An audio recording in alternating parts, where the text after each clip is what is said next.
Things are finally settling into place. Welcome to the depths.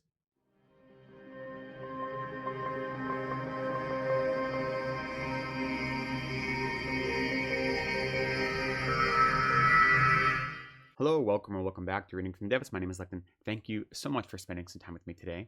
Today I wanted to do just kind of a catch-up, a mid-month catch-up for the month of February to let you know what's been going on with me, how my reading has been going, what I've read the first half of the month, what I'm reading now, and what I'm looking forward to for the back half of the month. Starting with what is going on with me, as I mentioned before, I was away for the whole month of January, and so I came back right at the beginning of February, and I just felt like I had a lot of catching up to do, that I was behind the eight ball, both in terms of videos for the channel, some reviews I had to record for advanced reader copies, but then also I just had things going on in the monastery and in my life and in my teaching schedule that everything was just a little bit delayed. I finally feel like I am catching up, so that's good. It's taken a while, still kind of catching my breath, but I think I'm a little bit in a groove. One of the things that has energized my month a little bit is that at the beginning of the month, I had an opportunity to receive a blessing from His Holiness the Dalai Lama. Now, His Holiness Dalai Lama generally lives in Dharamsala, which is in North India, but over the winters, he has been saying that he wants to winter down south because it's quite cold up there, and he is turning 90 this year. And so he has been down south at Tashilhunpo Monastery, which is in the same settlement, Balakupa, as Sarajay Monastery, where I live, and he's been here for about 6 weeks, and I was away most of that time, right? And now he isn't giving any public talks, he didn't give any public teachings during that time, but he did offer blessings. So 3 days a week, they offered public blessings. You had to make a request through His Holiness's office, and then if you were accepted, then you could receive a public blessing from him. And now, since he is turning 90 this year, his public appearances and the number of teachings he's doing and all these things are becoming fewer and fewer, as you can imagine. So having a chance to share any space with him is quite wonderful, and it was difficult to be included in these lines because so many people wanted to, but my students from Bangalore, I teach at a center in Bangalore, at a Buddhist center or a Buddhist temple, they organized for the center to be included, and so I was included in that, and so I had a chance to receive a blessing from him, and he gave some advice to our center, so that was really, really quite wonderful. I've had a chance to receive a one-on-one blessing from him a few times, and one-on-one advice from him a few times in the past, and it's been really, really special. I've also had a chance to receive teachings from him, as part of a crowd that was 350,000 people deep. And that's also special. So any chance you get, it's a really wonderful experience. So that is how my month kind of started. And it gave me a real good energy for the whole month. And then I did have one more exam here at the monastery. I had exams I mentioned last November that were mostly my final exams. I had one left. And so that was also in the beginning of the month. I finished that exam. And now, the monastery never closes. We always have things to do. But the academic program is closed for about another month. So I have a month off. That exam was kind of the last thing for my previous academic year. So I still am busy at the monastery, but I don't have any studying to do for about a month. And so that is a little bit of a relief, a little bit of a break. And then we also had a long prayer festival at the monastery. And we have this every year. It is in commemoration of the death of Jetsun Chökyi Gyaltsen, who is the author of many of the commentaries that we use as our textbooks. And it's a really wonderful prayer festival. It usually lasts 7 days. This year it only lasted 5 days because since His Holiness Dalai Lama was nearby, there were other things happening, so it was shortened. But the prayer festival is quite intense.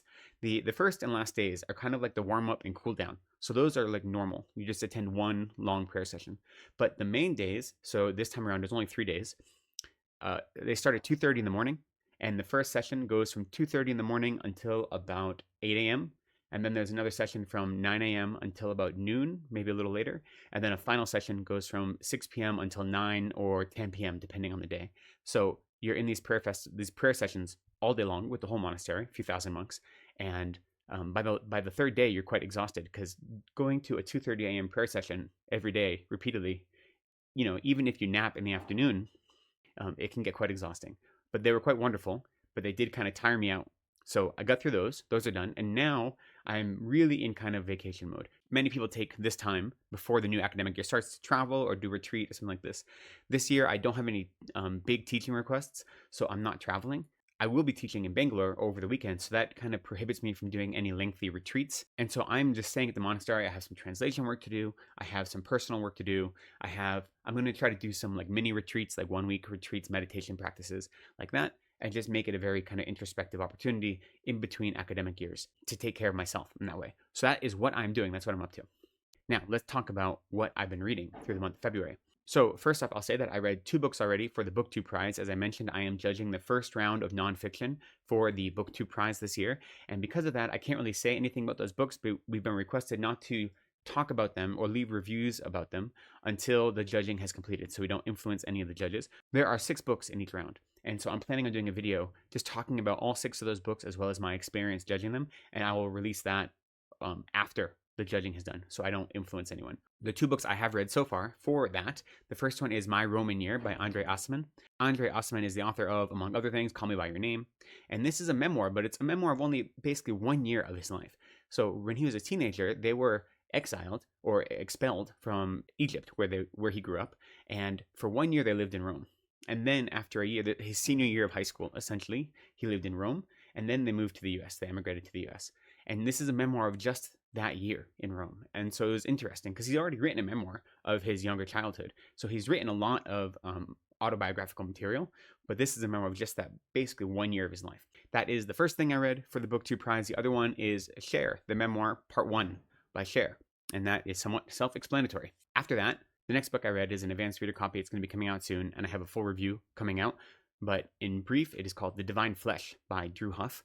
And this is this little graphic maximalist story about an eldritch deity called the Divine Flesh who is trapped in the body of this woman, Jennifer, who is incredibly self-destructive. And the Divine Flesh is in love with Jennifer's husband, her ex-husband, Daryl. And there is a group of people that are trying to kill Daryl.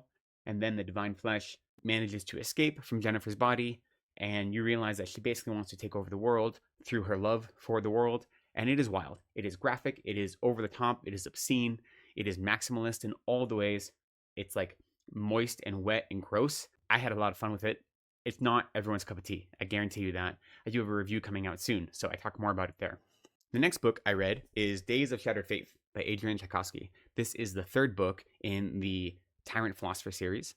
And I buddy read this with Alex from Alex Unabridged. We also buddy read the first 2 books in the series. And I have a review of the first book in the series already on my channel.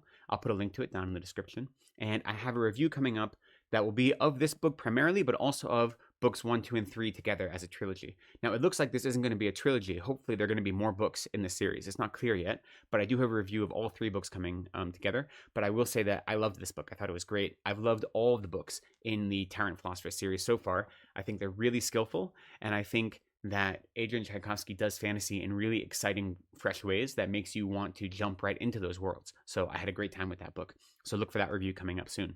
Next, I read Dawn by Octavia Butler. And now this is the first book in her Xenogenesis trilogy, also called the Lilith's Brood trilogy. And I did a buddy read of this with Carl from Please Read Your Book, and we're planning on reading all 3 of the books of this trilogy together. And we actually are planning on recording a video discussion about this book later in the week. I think the video will probably go up on his channel, I'm not sure. When I have a link for that video, it will be down in the description. If you're watching this video the day it's published, it probably won't be there yet because we haven't recorded it yet, but I will include a link. I'll go back and edit the description and add a link to it when we do. But I enjoyed this book a lot. It took me a while to get into the writing style and to like the flow of it, but in the end, I did enjoy it quite a lot, and I'm excited to talk about it with Carl. And I'm excited to read the other 2 books in the trilogy. Now next, in honor of St. Valentine's Day, I read a collection of short stories called Dark Hearts, Tales of Twisted Love, edited by A.R. Ward. And this is a collection of short horror stories that are all about relationships, romantic as well as filial relationships. And I thought this was great. And now here's the thing with this. I bought this last year, and when I bought it, I thought this would be a good book to read on Valentine's Day. And I usually don't, I'm more of a mood reader. I have a schedule for reading that's based on like responsibilities, like arcs I have, but otherwise I'm a mood reader. And I don't really care about the holidays, so I don't tend to read things that line up with the holidays. But I remember getting this book with the thought, you can read this for Valentine's Day. And so Valentine's Day came around, and I said, okay, I'll read that book. But I'm looking at it, and I wondered, why did I buy this book? I didn't remember what had motivated me to buy it. I just remembered buying it, thinking I could read it on Valentine's Day. So I'm like, okay, fine. So I start reading it, and I think it's great. There are 20 short stories in this collection, some of them quite short. I read the whole collection in a day on Valentine's Day. So some of them are quite short, but all the stories are good. Like there are some that are really, really good, but all of them are good. I wasn't disappointed in a single one, but I'm still not sure, like, why did I buy this? And then I get to the second to last story, And the second to last story is by Andrew Joseph White. And I said, oh, this is why I bought it. Andrew Joseph White is one of my favorite authors right now. He has published 3 novels: Hell Follows With Us, The Spirit Bears Its Teeth, and Compound Fracture. And Compound Fracture was one of my favorite novels of the year last year. These are all technically YA novels, but they are the kind of YA novels that really show you that YA as a marketing category doesn't make a lot of sense, because these novels are these violent, graphic, emotional horror stories that are all like a punch to the gut. And the fact that they're categorized as YA is like mind-blowing. And I had seen that he had published this short story, or he had written a short story included in this collection, and that is why I bought this collection. And it didn't disappoint. It was a phenomenal story, actually. And it did go to show a little bit why his YA stuff is called YA, because if I thought his YA novels were bleak and brutal, this was even more brutal. Not in terms of graphic gore or violence, but emotionally brutal. It was really, really heavy story. And it was my favorite kind of short horror story, where it starts in the middle of the action. So it doesn't have any buildup. It starts you in the middle of what's going on, and you find out the precipitating events as you move forward, and then it ends with like a gut punch. And even if it's something you see coming, you say, what, wait, really? That's how it's going to end? And it's done. And I think that's great. I think short horror is really good at that, and this story is really, really excellent. It is because of his short story that I bought this collection, but I enjoyed all the stories in this collection, so I actually highly recommend it. And then the last book I read so far this month is Fiend by Guy N. Smith. Guy N. Smith is a horror writer from the UK.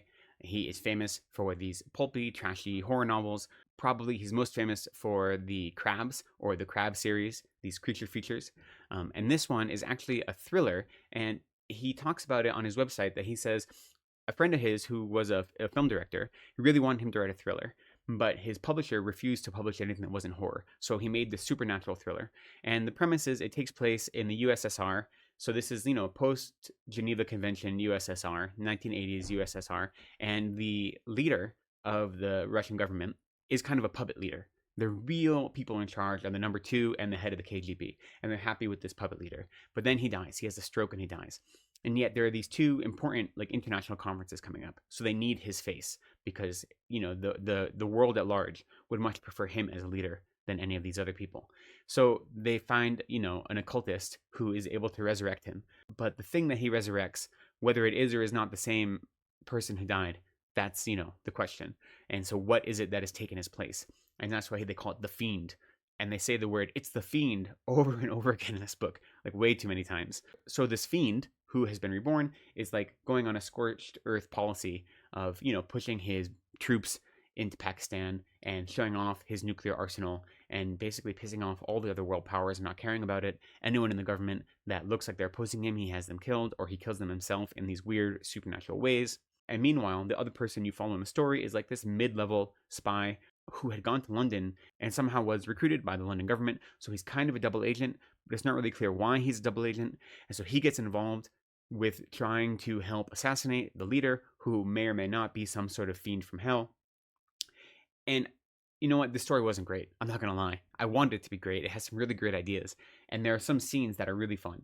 But it is stretched between being a thriller and a horror story. And because of that, it isn't doing either of them very well. It isn't blending the 2 genres. It just can't figure out what it wants to be. So any of the espionage and thriller aspects are really surface level. They're not interesting. They don't draw you in. And the horror aspects, there are a few scenes that are really good, but as far as having any depth or any lore or anything exciting, again, it's all surface level. So this story doesn't know what it wants to be. If it wants to be a thriller or a horror, it does have some interesting things to say about nationality and about loyalty and about what you'll do for your country or for yourself, how you understand yourself as a citizen of the world and of your country. So it has some interesting themes that it's playing with, but nothing more than surface level. And you know what? It is also long. It is over 300 pages, and it's just longer than it has to be for this kind of story.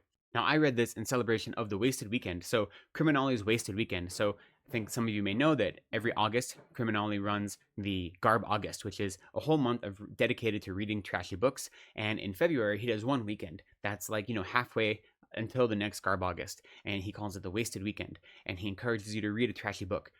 on the Wasted Weekend. So I read this in celebration of the Wasted Weekend, and also I read this as an entry into the My Novel Life project. So the My Novel Life project is a project where you read one book from every year starting at the year of your birth, and the only real rules are that you have a different author for every year, and they can't be rereads, they can't be short story collections, and they can't be nonfiction.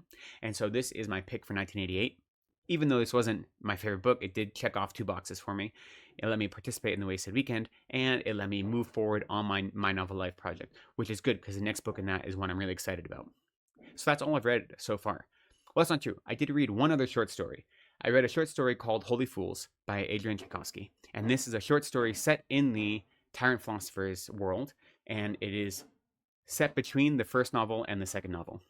I know I have to admit this is something a little bit out of character for me, but this short story is found in a collection called Of Shadows, Stars, and Sabers, which is edited by Jendia Gammon and Gareth Powell, and this came out in early February, or on the 11th of February, so just a few days ago. And I bought this anthology, and I only have read this one story from it, and that is very out of character for me. I had a whole conversation with Troy Trout a while ago on one of his videos where he was talking about going in and out of short story collections, where I have a hard time doing that. Part because I'm a completionist, and part because, I like to see why the stories are put in the order they are and how they've been curated the way they've been curated, whether it's an author creating a short story collection or whether it is an editor putting different stories together. So I almost always read a short story collection or an anthology in full from front to back. I don't pick and choose stories out of it, but I really wanted to read this story. So I will read this collection. It classifies itself as a collection of sci-fi, fantasy, and horror. So it's got a whole mix of stories in it, and I'm excited to read the rest of them. But the only one I've read so far is Holy Fools by Adrian Tchaikovsky, which was a really delightful short story featuring my favorite character from the Tyrant Philosopher series. So that is what I have read the first half of February. What am I reading now? I am reading 3 books. First, I am reading Ship of Magic. This is the first book in the Live Ship Traders trilogy by Robin Hobb. This is the next trilogy in the realm of the Elderlings. So I finished the Farseer trilogy, so the next trilogy is the Live Ship Traders. And as you can see, they're not small. This is the shortest of the trilogy. This is 880 pages, and it is the shortest of the 3 books in the Live Ship Traders trilogy. So it'll take me a while to get through this trilogy, but I'm really enjoying it so far. It's a lot of fun. The next thing I'm reading is a short story collection. This is another advanced reader copy being published in the beginning of March, and it is called Fever Dreams of a Parasite by Pedro Iniguez. And I've only read one story from this so far. I'm really enjoying it. And then the other thing I'm reading, and this I started in December, and it's been a project, but it is the complete fiction of H.P. Lovecraft. I wanted to go through all of H.P. Lovecraft's published stories because I've had opinions and thoughts about H.P. Lovecraft, but I really wanted to actually read everything by him instead of just a few things here and there before I could make a complete assessment or an opinion. And it is just slow going for various reasons, but I am working my way through it slowly but surely. So those are the 3 things I am reading right now. And then coming up for the rest of the month, what I hope to finish, I hope to read 2 more books for the BookTube prize. I have these 6 books I have to read between the months of February and March. I hope to read 2 more books in February. The first one is Knife by Salman Rushdie, a memoir of an attempted murder. And the next one is Charlie Hustle, The Rise and Fall of Pete Rose and the Last Glory Days of Baseball by Keith O'Brien. I will say this one is more than 700 pages, so I kind of want to start it soon because I think it's going to take a while. But I have those 2 I hope to read in February. And then I hope to read Hyperion by Dan Simmons. I've wanted to read this for a long time, and I plan on reading it as part of the My Novel Life Challenge as my 1989 pick. So I've been waiting to read it until I finished through 1988. So now I'm done through 1988. I'm going to read Hyperion. That is on the queue, and hopefully the rest of the books in the series. So there are 3 other books in the series. There is The Fall of Hyperion, and then Endymion, and The Rise of Endymion. So I hope to read all 4 of those, though I only plan on reading Hyperion in February, and the others, I like to read series somewhat sequentially, so I don't forget what's going on, but I don't think I'll get to them in February. And then on top of those, I have 2 other arcs I hope to read in February, one from the publisher, one from the author, and we'll see if I get to those. So I will talk about those in a later video when I get to them. And so that is my plan for the month of February. The other books that are kind of in my queue is I will be reading the next book in the Xenogenesis trilogy, or the Lilith Brood trilogy by Octavia Butler. This is called Adulthood Rights. I'll be reading this with Carl. but I think we won't start reading this till March, but it is in the queue. And then the other thing I'm going to be reading, probably not until March, is going to be The Left Hand of Darkness by Ursula K. Le Guin. And this I am buddy reading with Joanna from Joanna Reads, as well as Philip Chase from Philip Chase, The Best of Fantasy. These, I think, are going to be probably March reads. We have plans to have discussions about them near the end of March, but they're in my queue. So if I get through my other February books quickly, I might start those. And those are the books I'm working on. As far as other things on the channel, two things I hope to be doing soon is I would like to do a video that in my head I'm calling it A Tale of Three Fantasies, and it is comparing the Library Trilogy by Mark Lawrence and the Farseer Trilogy by Robin Hobb and the first three books of the Tyrant Philosopher series by Adrian Tchaikovsky, because I read a book from each of those series in close succession to each other, and I realized all three of these are categorized as fantasy, and they all fit into the fantasy genre, but they do it in different ways. And there are things about them that are definitely similar, but there are things about them that are wildly different. So much so that their storytelling modalities and the experiences of reading them are wildly different. And so I want to compare the three of them and see how all three of them fit into the genre that we call fantasy. So that's one video I'm hoping to do. And another video I'm hoping to do, and this is part of the reason I am making my way through the complete works of H.P. Lovecraft. I recently heard a podcast that included Laird Barron and Joe Lansdale. And they talked about Lovecraft and their experience of reading Lovecraft and how they're inspired by him. And so I want to compare Lovecraft's short stories, maybe his novellas and his novel as well, but especially his short stories, with this collection of short stories by Laird Barron called Not a Speck of Light, which have cosmic horror and are definitely inspired by Lovecraft, and then with this collection of short stories by Joe Lansdale called In the Mad Mountains, stories inspired by H.P. Lovecraft. So I want to compare the short stories of two contemporary authors who are explicitly inspired by Lovecraft and are writing cosmic horror. I want to compare those to Lovecraft himself. But in order to do that, I want to finish Lovecraft's story soon. So I'm not sure when that video is going to come out, but it is something that is in the pipeline. We'll see how long it takes me to get through the rest of Lovecraft's short fiction. I think that's all I have for you today. This has already gone long enough, but so far I've had a good 2 weeks, the first 2 weeks of February. What have you guys been up to? Have you had a good February? Did you have a good Valentine's Day? What has been keeping you busy these last 2 weeks? I'd love to hear all of what you're doing down in the comments below. But for now, thank you for spending some time with me today. I appreciate you. Please be kind to yourselves, take care of each other, and go slowly.